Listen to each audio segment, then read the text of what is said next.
And so helping people who are struggling with practice understand that just because something seems one way at sight doesn't mean that, like, because it's a lot of people who are struggling long term, they're doing things that are not that in depth and slow, and they're just struggling to practice for their whole entire life.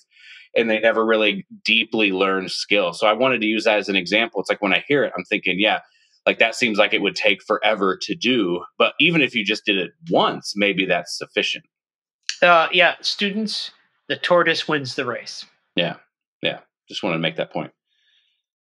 This is really interesting. So, yeah. So basically, what I have so far is the first step, and this is a common thread between the people I've talked to. Is the first step is to understand what you're dealing with, instead of diving straight into the piece. From what you've said, you're looking through the piece, trying to identify problem spots, and then you're also developing the theme and the musical thing that you want right out of the gate, so that acts as a guide. And then from there, you talked about tune, tone, and time, right?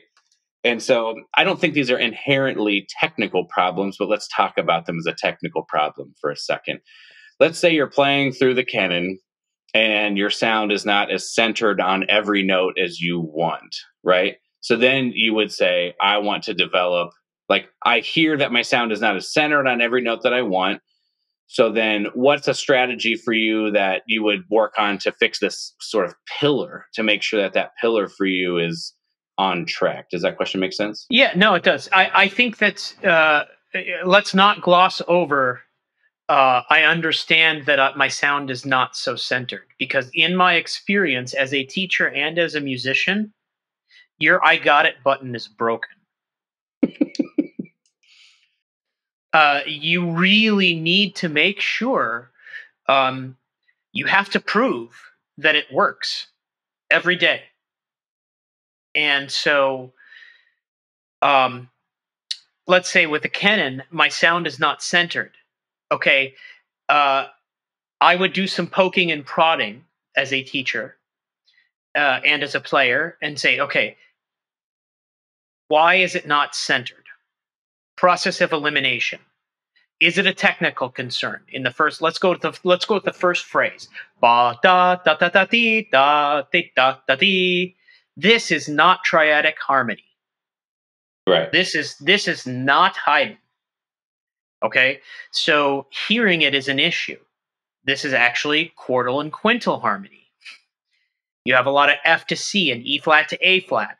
So this is 20th century harmony. So we got to do a lot of a good strategy for something like this would be sticking a cut-up hotel key into the lead pipe receiver, bending it over, and putting the mouthpiece in there. So what you're doing is actually breaking the seal. And so the gap is too big. The horn will not speak if you are not playing the right notes.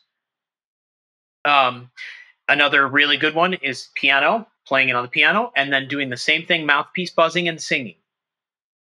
Okay, and in my experience, with students who are ready for the canon, for example, that can be a real challenge, but they could get it.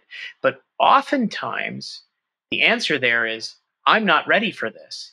In which case, we need to spend a lot of time on ear development and drones, and it might be time to, okay, let's put the canon aside. We're going to come back to that, and let's go to Maid of the Mist.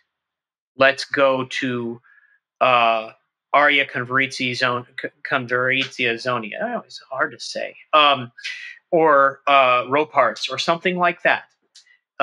Because the physical challenge and the ear challenge is a bit too much. And knowing when you're looking at a new piece of music as a developing musician in particular, when to say, now is not the right time to do this, and when to say, no, I'm going to do this. That's something your teacher can help you with, and you need to be aware of, because just bashing your head against a wall, or let's use a lifting analogy, if you can't bench press 100 pounds, putting 300 pounds on the rack is not going to make you stronger. It's going to hurt you.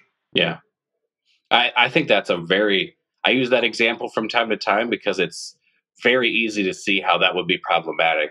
But in music, it's much more difficult to see how taking on something that's too hard for your current skill level would be problematic. So I think I like that example a lot too.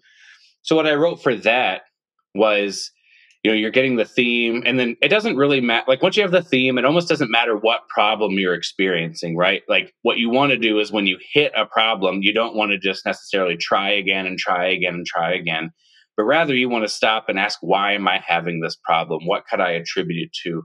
And students who are less developed than a professional like you might have a harder time identifying what that problem is, and that's why they have a teacher. But for someone like you, you've encountered and solved many problems, so you might be able to attribute to my articulation is not even, or my airflow isn't even, or I'm not hearing it, or whatever.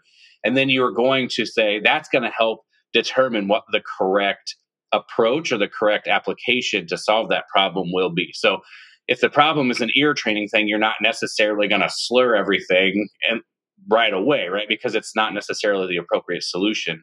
This is getting at what I'm interested in. But something like slowing it down could knock out a couple of different things, right? So then like for me, like slowing something down is a good bang for your buck activity because it encourages good playing habits. You can hear things that are going wrong. You could just hear the things happening in general. And so like for me, slowing it down is like the first go-to when I start to experience problems. So I can really hear like, well, if I slow it down and I stop missing notes, the problem is not that I can't hear it. The problem is I can't play it that fast. But if I slow it down and I'm still having problems, okay, now I need to dig even further. Right. Barbara Butler said something to me 20 years ago that has been extremely valuable. She likened it to a high rise building. Look at the building. Is the building solid? Is that artistically what you want? If not, why not? Yeah. And then you start looking at every single floor. Is it range development? Is it fatigue? Is it endurance? Is it articulation? Is it flexibility? Is it a lack of ability to hear it? Is it an oral cavity issue? Is it an aperture issue? Is it a multiple tonguing specificity? And so what you can do is take each of these under the microscope, kind of slough it off. No, that's not it. No, that's not it. No, that's not it. No, that's not it. Ah, we found it. And then at the bottom of all those, let's say you get down to the first floor of the high rise, and this is a miserable practice session by this point. You get down to the lobby, and by this point you're pretty salty and you're upset, and you're probably throwing a few four-letter words around the practice room, and you're mad. That's when I tell the students, put the horn in the box and go watch a movie. There is a time for that too, where you can just let it go and come back at it tomorrow, because again, the tortoise wins the race. So you want to be, while you're working on your intonation, for example, be cognizant of the fact that you're a human and not a robot, and you can't just be on all the time. Yeah.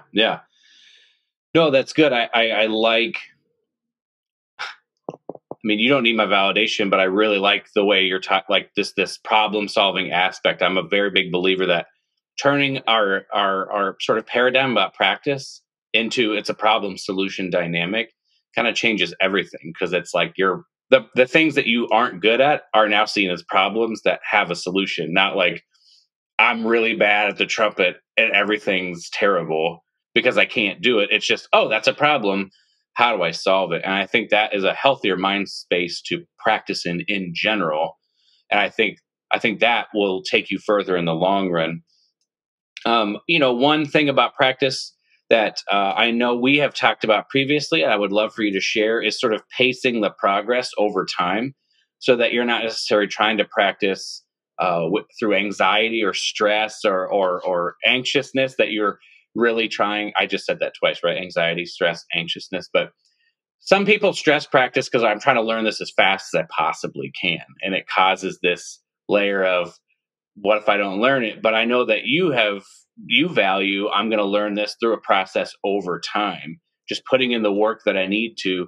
Can you talk a little bit about how you manage, just putting in a little bit of work, quality work, so that it sticks from day to day, so that when you get to the end of the process, you have a very consistent product? Yeah. So first of all, there will be times in your career You've had them, Ryan, and I know I have many times. And as a matter of fact, when you're a professional, sometimes your first big break or a big break comes when you've got a very short time frame to do something that might be very difficult. And that's where all this technique and foundation laying really comes in. One of my teachers, Ray Sasaki, said, your fundamentals or your power hour is putting money in the bank. And then when you perform, the higher the stress, the quicker the timeline, and the more isolated you are, the bigger of a withdrawal you have to make. And you've got to make sure that you are thousands of reps, thousands of dollars in the black before you're going to pull a big negative red, spend that money. And that's where I think students fall a lot. So with those notable exceptions aside, in general, what you want to be doing, let's see, theme, tune, tone, time. Let's work on tone, or tone. Tone's a good one. You want to be spending a whole bunch of time, day after day, listening to beautiful trumpet playing and singers and violinists and oboists and cellists. One of the best compliments I've ever gotten in my career, I played a church service, and the sound guy came up and yelled at me. And he said, I kept turning down your mic. I kept turning down the flute mic because I thought it was the flute and it was you. And I said, ha ha, I fooled you. That was the picture I had in my head.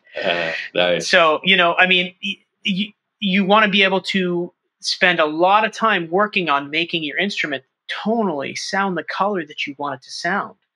And that is putting that money in day after day after day after day. And so when you're looking at a piece of music, and you say, okay, this is a long lyrical solo. This is going to be very important that I play with a beautiful tone the entire time. Let's say Pine's second movement, or the second movement of the Tomasi concerto, or something like that. Tone and tone color is very, very important in those examples, and you want to spend the time making sure that you know what a good tone is. Did I execute that good tone the way I wanted? Was the color that I wanted? Yes, no, why not? And then go back to the drawing board. Or let's use flexibility as an example. Let me think of something that just goes all over the horn. The Biche four variations, right?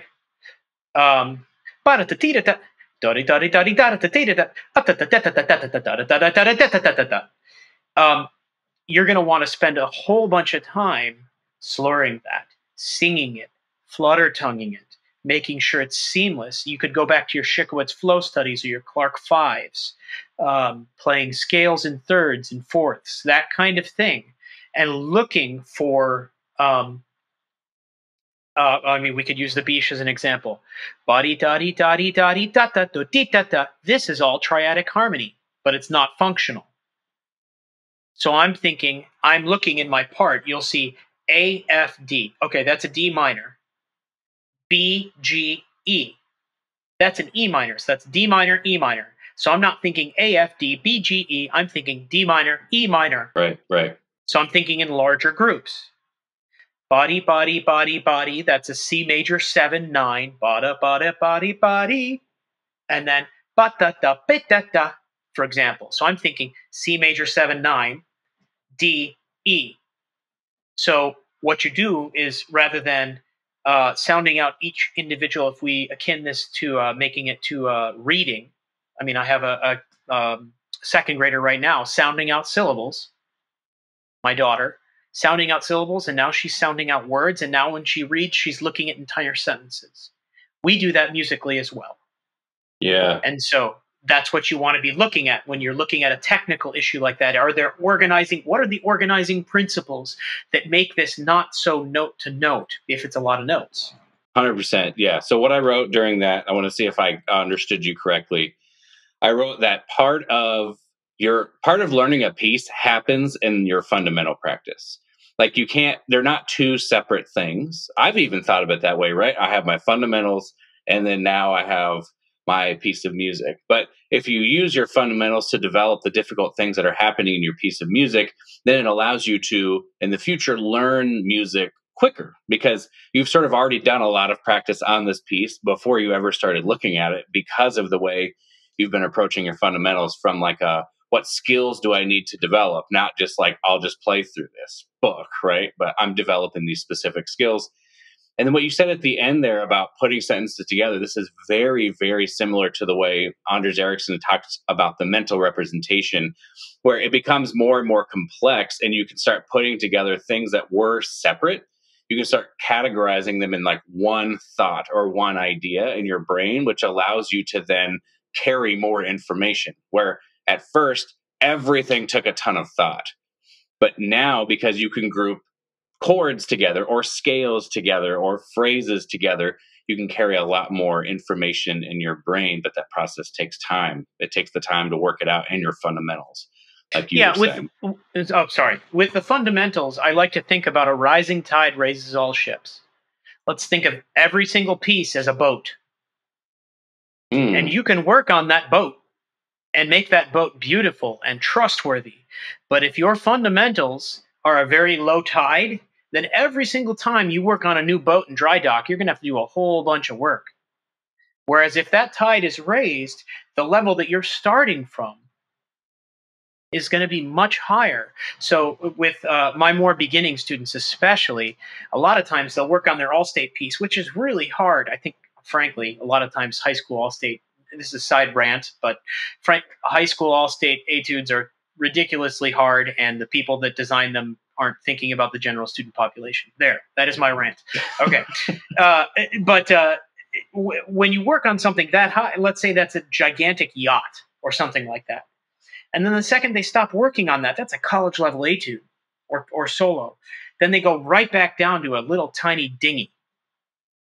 You know, yeah. Versus if the high tide raises all ships, they're not going down to that dinghy. They're going back to a really nice fishing boat, and the transformation from the fishing boat to the yacht is now this rather than this. Right.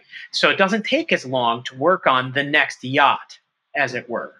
Yeah, and so one thing I've seen in the teaching I did this past year was that there are so many different ships that the students have to build if you want to continue with your metaphor. There's so many ships, whether it's learning your jury piece or you have different ensembles that you need to be a part of, or just picking up random things that, and then all the other classes, if you want to call those, I think absolutely. So it's like they're so busy that I find fundamentals is an easy thing to sort of let fall by the wayside because there's so many, quote, important things to learn.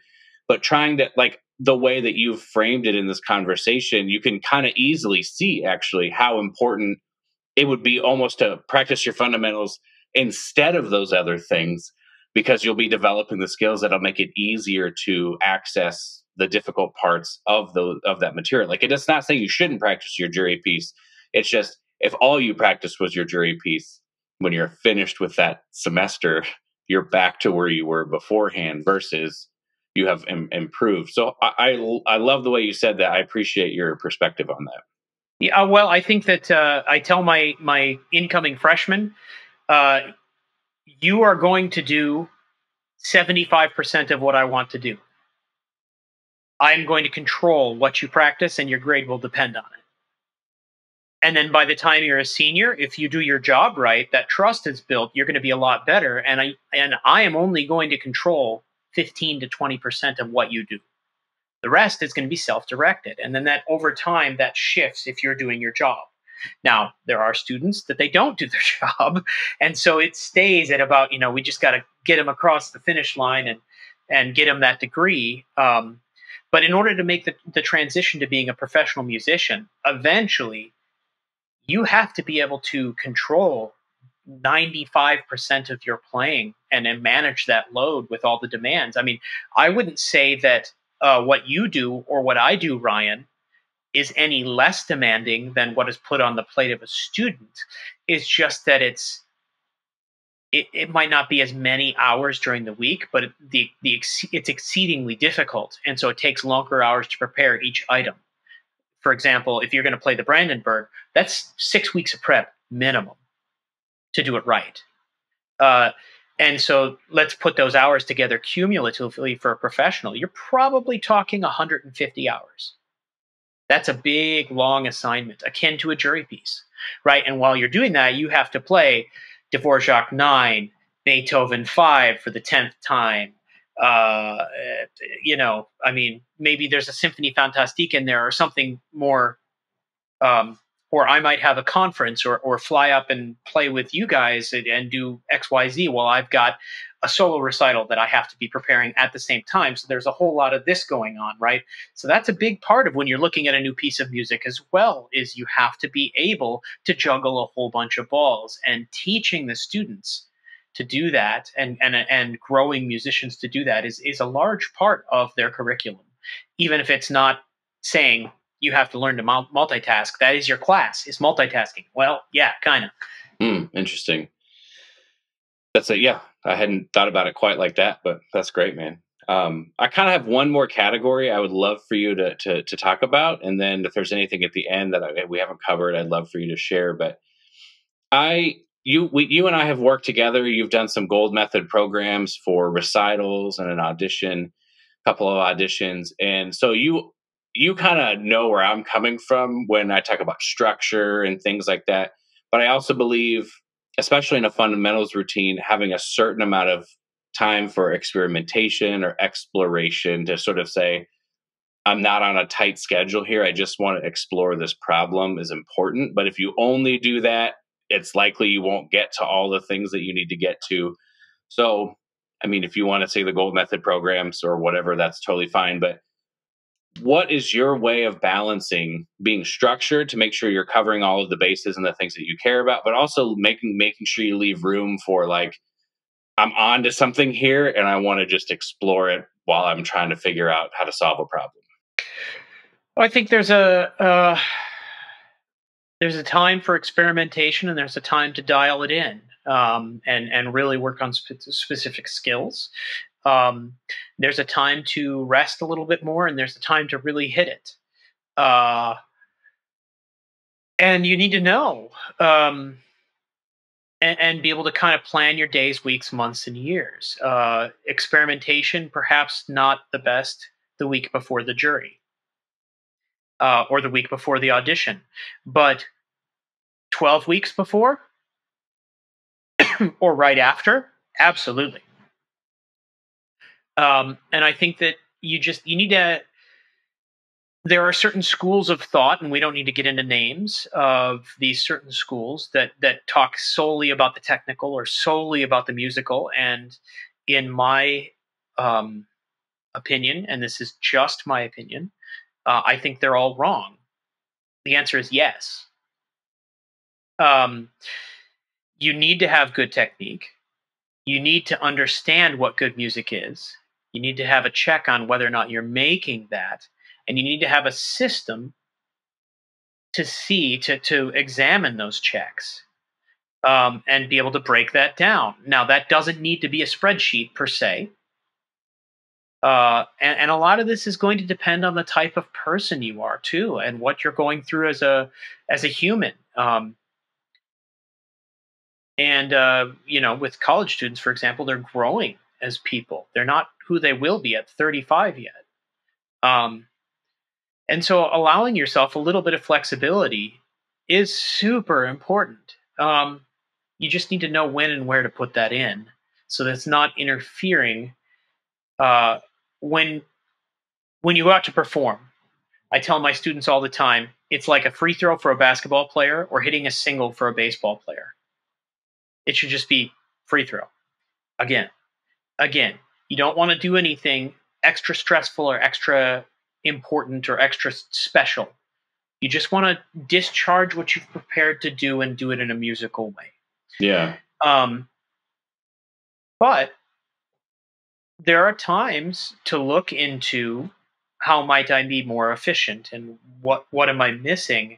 And that process is inherently creative and exploratory. And those lessons sometimes can be the most fun in your practice sessions and as a teacher.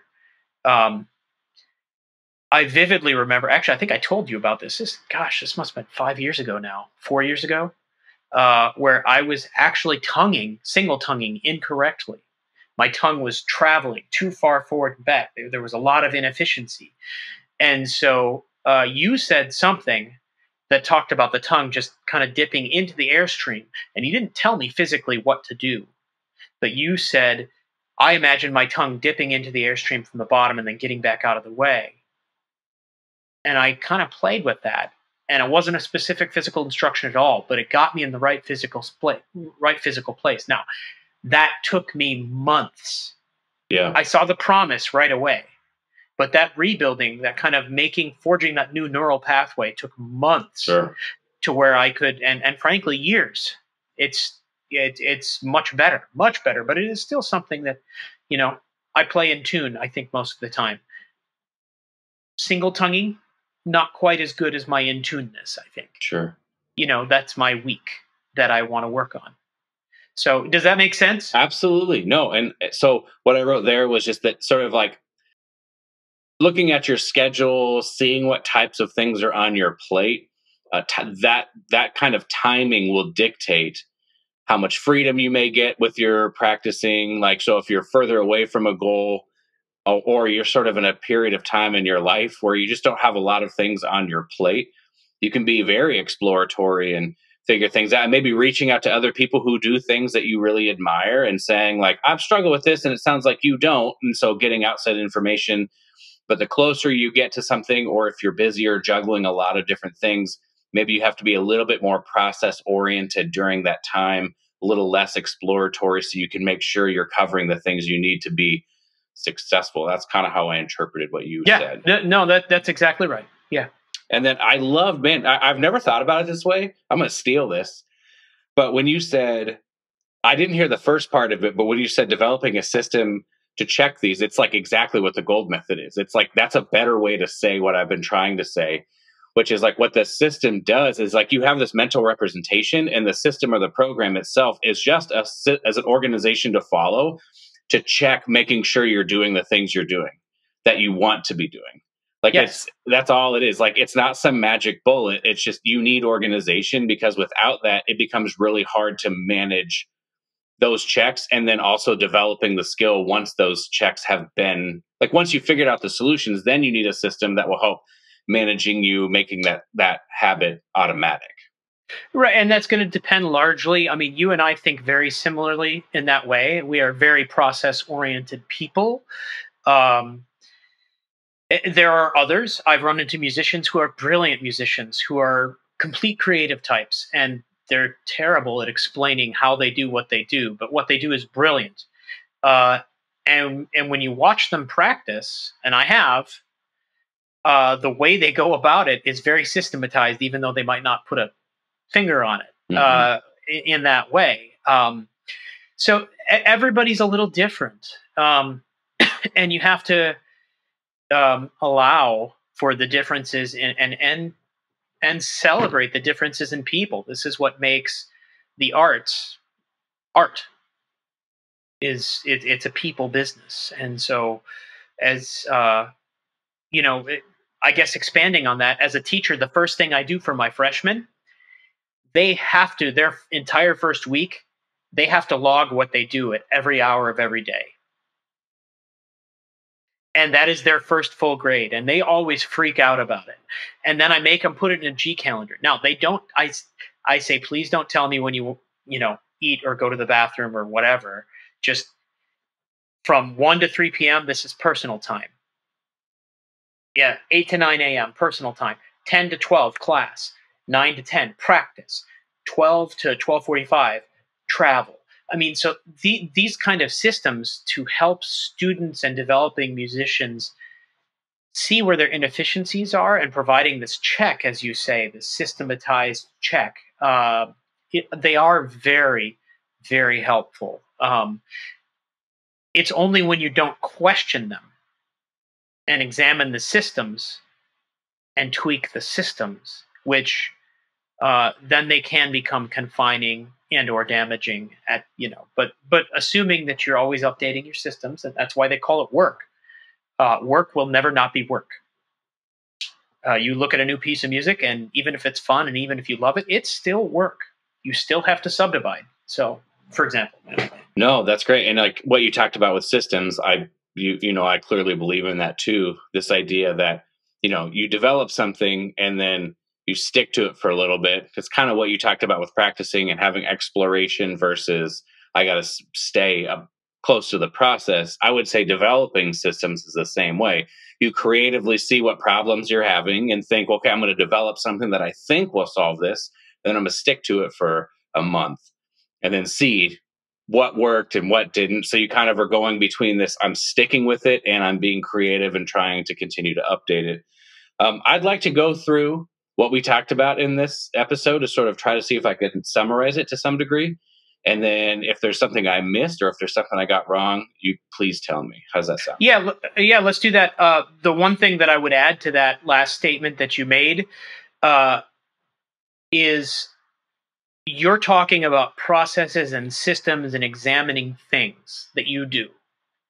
And in my experience with young and developing musicians, especially, but also sometimes with even professional musicians or beginning musicians, what you do is not who you are. You cannot examine what you do, what you are doing, if you are not separating your value as a human being to society or your friends or your family from what you do. Yeah. So it is an aside and it's not process oriented, but it bears saying this and saying it again and again and again. What you do is not who you are. You cannot look at just intonation and your inability to play a lowered third if you think that your ability to play a lowered third enhances or diminishes your value as a human being. You need to separate those two out. Yeah, I think what you said there totally bears repeating. I appreciate you making that distinction because you're totally right. It's like if it's a part of you, it's going to be very difficult to objectively observe what's going on. So totally agree. Yeah, so let's go through what we talked about here to see if we can pull out some things that are, actionable, tangible things that people can do. The very first thing we talked about was making sure that you understand the piece, you understand the theme or the musicality, you understand where some of the holes or the difficult sections might be, that you don't necessarily just dive in and just start practicing and not having any idea what you're doing and just hope that you'll figure it out along the way, but actually making some conscious efforts at the beginning to be intentional about what music are you making, where are you going to have to put some extra effort, things like that. And this is where, if there are recordings, that could be very helpful. Totally, 100%.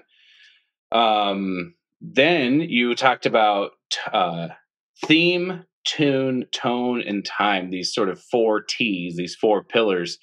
And theme is the way I understood it. It's almost like I'm extracting theme as sort of the overall overarching guiding principle that will help you dictate and understand the other 3 in that context. Like they're all super important, but the theme will dictate the sound that's happening. Obviously, the piece is going to dictate, and the intervals are going to dictate time and tone.